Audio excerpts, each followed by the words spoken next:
الحمد للہ وکفا وسلام علی عبادہ الذین اصطفیٰ اما بعد۔ بچے کسی بھی قوم کے مستقبل کا اثاثہ ہوتے ہیں۔ بچوں سے محبت کرنا اور ان کی اچھی تربیت کرنا اس لیے ضروری ہے تاکہ آنے والی نسل کی حفاظت کی جا سکے۔ ہر مہذب قوم اپنے بچوں کی تعلیم و تربیت کا خاص انتظام کرتی ہے۔ بچوں کی تعلیم و تربیت کا خیال نہ رکھنے والی قوموں کا مستقبل تاریک ہوتا ہے۔ نبی مکرم خاتم النبیین صلی اللہ علیہ وعلی آلہ و اصحابہ وسلم بچوں سے بہت محبت فرماتے تھے۔ آپ بچوں کو خود سلام کرتے تھے۔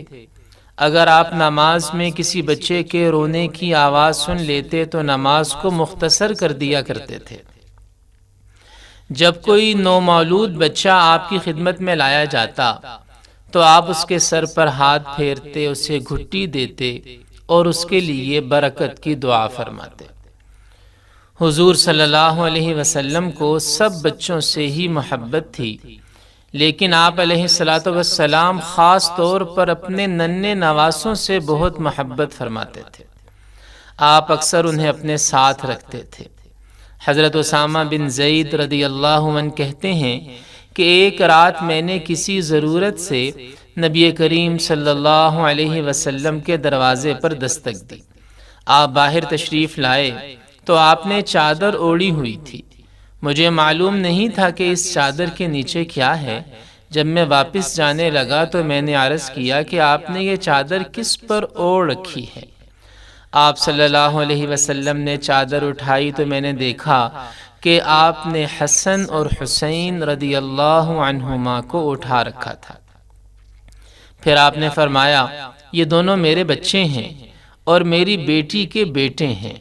اے اللہ، میں ان دونوں سے محبت کرتا ہوں، تو بھی ان سے محبت فرما اور ان سے بھی محبت فرما جو ان دونوں سے محبت رکھتے ہیں۔ حضرت اسامہ بن زید رضی اللہ عنہ نبی کریم صلی اللہ علیہ وسلم کے منہ بولے بیٹے حضرت زید بن حارثہ رضی اللہ عنہ کے بیٹے تھے۔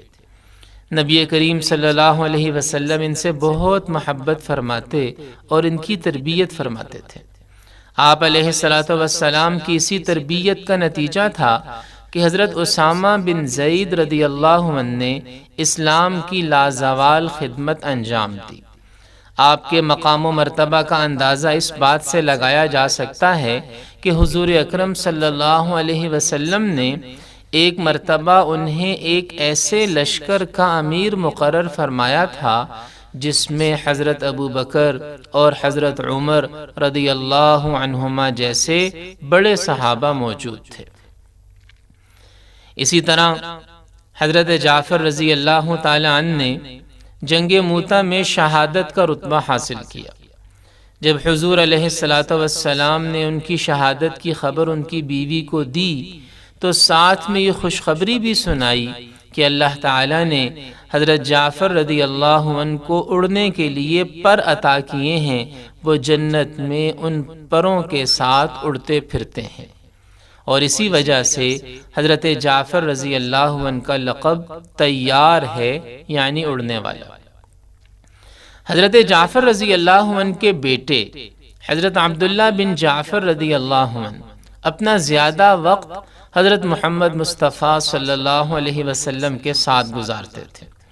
انہیں حضور علیہ السلام سے خوب توجہ اور محبت ملتی تھی۔ خاص طور پر ان کے والد کی شہادت کے بعد حضور علیہ السلام کی شفقت اور بھی بڑھ گئی تھی۔ حضور علیہ السلام جب کسی سفر سے واپس تشریف لاتے تو سب سے پہلے بچوں سے ملتے۔ ایک مرتبہ آپ ایک سفر سے واپس آئے تو حضرت حسن رضی اللہ عنہ کے ساتھ حضرت عبداللہ بن جعفر رضی اللہ عنہ کو اپنے ساتھ سوار کر لیا۔ اس طرح یہ تینوں حضرات ایک ہی سواری پر سوار ہو کر مدینہ منورہ داخل ہوئے۔ حضرت انس رضی اللہ عنہ کو 10 سال ہمارے نبی علیہ الصلاۃ والسلام کی خدمت کرنے کا موقع ملا۔ وہ کہتے ہیں کہ ان 10 سالوں میں حضور صلی اللہ علیہ وسلم نے مجھے کبھی مارا اور نہ ہی ڈانٹا۔ حضرت محمد مصطفیٰ صلی اللہ علیہ وسلم بیٹیوں سے بہت محبت کرتے تھے۔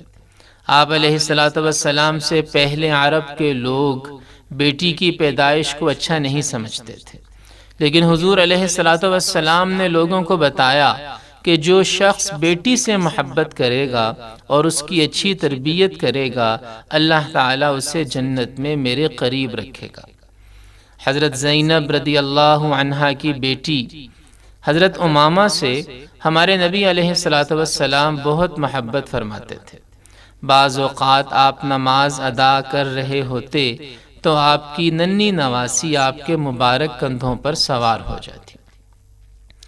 حضور علیہ الصلاۃ والسلام نہ صرف بچوں سے محبت فرماتے تھے بلکہ ان کی تربیت بھی فرماتے تھے۔ جب کوئی بچہ آپ کے ساتھ کھانا کھاتا تو آپ اسے کھانے کے آداب سکھاتے۔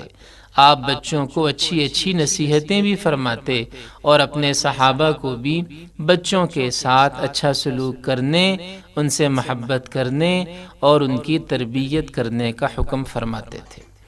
آج اگر ہم اپنے نبی علیہ الصلاۃ والسلام کی اس مبارک سنت پر عمل کر لیں تو ہمارا شمار بھی دنیا کی ترقی یافتہ قوموں میں ہو سکتا ہے۔ اللہ پاک ہم سب کو عمل کی توفیق عطا فرمائے۔ وآخر دعوانا ان الحمد للہ رب العالمین۔